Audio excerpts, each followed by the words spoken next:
बच्चियां जाती हैं, बच्चे जाते हैं, बुजुर्ग जाते हैं, तो वहां से उतरने के बाद, अमरनाथ में दर्शन करने के बाद तुम इतने कमजोर क्यों हो जाते हो कि तुमको हेल्पलाइन की जरूरत पड़ती है? और उस देश में जहां तुम खुद 100 करोड़ हो और तुम्हारी आबादी यहां पर 80% है, तुम क्यों इतने कमजोर हो जाते हो जब अपनी आस्था को लेके, सकारात्मक आस्था को लेके तुम इतने बलवान हो? 10 बार बता चुका हूं, मुसलमानों को समझाया नहीं समझे, 10 बार पहले बता चुका हूं और अब बता रहा हूं, एक हो, टीका लगाने से शर्माओ ना। सरदार 7 मीटर की पगड़ी पहनता है, उसको प्रॉब्लम नहीं होती, उसे गर्मी नहीं लगती। आपने अपनी धोती छोड़ दी, आपने भारतीय संस्कृति का प्रतीक, आपने अपनी धोती छोड़ दी। क्यों छोड़ दी? बुरे लगेंगे क्या? सरदार तो पगड़ी में बुरा नहीं लगता, कॉन्फिडेंस में रहता है। मुसलमान तो ऊंचे पजामे में बुरा नहीं लगता, कॉन्फिडेंस में रहता है। लेकिन आपने अपनी संस्कृति छोड़ी, आपने अपनी धोती छोड़ी। रोज नहीं पहन सकते, महीने में एक बार पहन लो।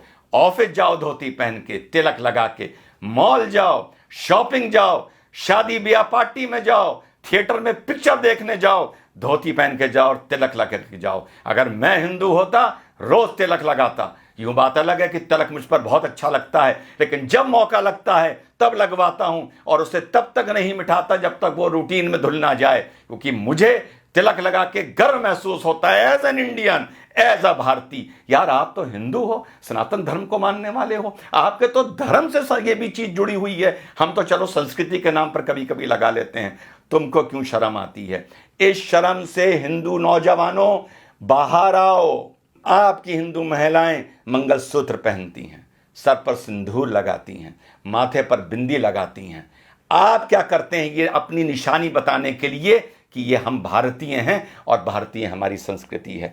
आपने सोचा दाढ़ी रख के इतनी बड़ी सरदार भाई बहुत हैंडसम होते हैं अंदर से, लेकिन वो कहते हैं हमें कोई नहीं मतलब, पगड़ बांधेंगे, दाढ़ी रखेंगे, हमें अपने फीचर्स नहीं दिखाने किसी को, और तब भी कितने खूबसूरत लगते हैं।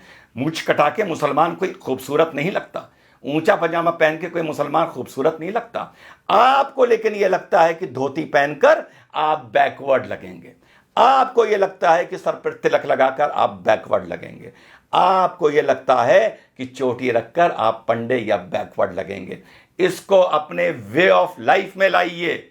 चोटी को नहीं ला सकते तो तिलक को लाइए, धोती को लाइए।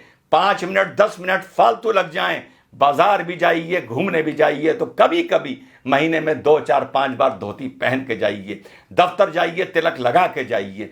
कॉलेज स्कूल जाइए, जॉब पर जाइए, तिलक लगा के जाइए। यही सकारात्मक संस्कृतिवाद है, यही आप लोगों को यूनाइट करेगा। धर्म संसद में जो बोला जाता है, मैं उसका कभी समर्थन टेक्निकली नहीं कर सकता बीइंग एन इंडियन, लेकिन इस चीज के लिए मैं आप लोगों को आगाह कर रहा हूं, सलाह दे रहा हूं कि यूनाइट हो। और धरातल पर ये नहीं कि कभी कभी एकदम से भगवा पहन लिया और साहब आज रामनवमी का जलूस है, वो देखने से नजर आता है कि कल ही नया भगवा निकाल के लाए हैं, फिर 364 दिन के लिए अंदर रख दिया जाएगा। या कभी कोई थाने वाने में बवाल होगा, कुछ होगा, कोई रैली वैली निकलेगी भाजपा की, तो भगवा पहन लिया जाएगा। इस भगवे को, इस तलक को, इस धोती को, इस कुर्ते को अपने कल्चर में लाइए, अपनी रूटीन में लाइए। आप अगर यूनाइटेड हैं सकारात्मक नजरिए से, तो आपको किसी हेल्पलाइन की जरूरत नहीं पड़ेगी। खुद ताकतवर होइए, खुद यूनाइटेड होइए।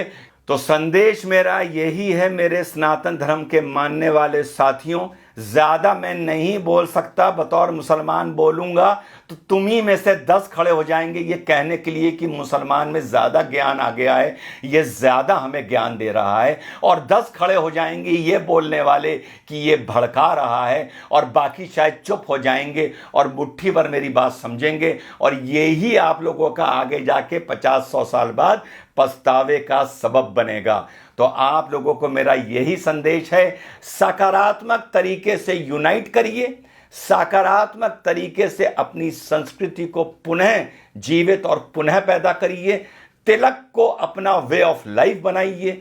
बीच बीच में धोती कुर्ता पहनने को भारतीय संस्कृति की वो पोशाक है, उसे अपना वे ऑफ लाइफ बनाइए। मत शर्माइए। सिख नहीं शर्माता, मुसलमान नहीं शर्माता, तो हिंदू क्यों शर्माता है? हिंदू क्यों सोचता है कि मैं धोती कुर्ता पहनूंगा तो मैं बैकवर्ड लगूंगा। मैं धोती में बहुत अच्छा लगता हूं, मैं तिलक में बहुत अच्छा लगता हूं। जब भी जीवन में मौका मिलता है मैं धोती पहनता हूं, कुर्ता पहनता हूं और तिलक लगाता हूं। जैसा मैंने पहले बताया, अगर मैं सनातन धर्म का मानने वाला होता तो 365 दिन में से 365 दिन तिलक लगाता। ये आपको मैं ड्यूटी दे रहा हूं कि कल से अपने माथे पर जहां भी जाएं, काम से जाएं, कहीं जाएं, नौजवान जाए या बुजुर्ग जाए, माथे पे तिलक लगा के जाए। जय हिंद, वंदे मातरम, खुदा हाफिज।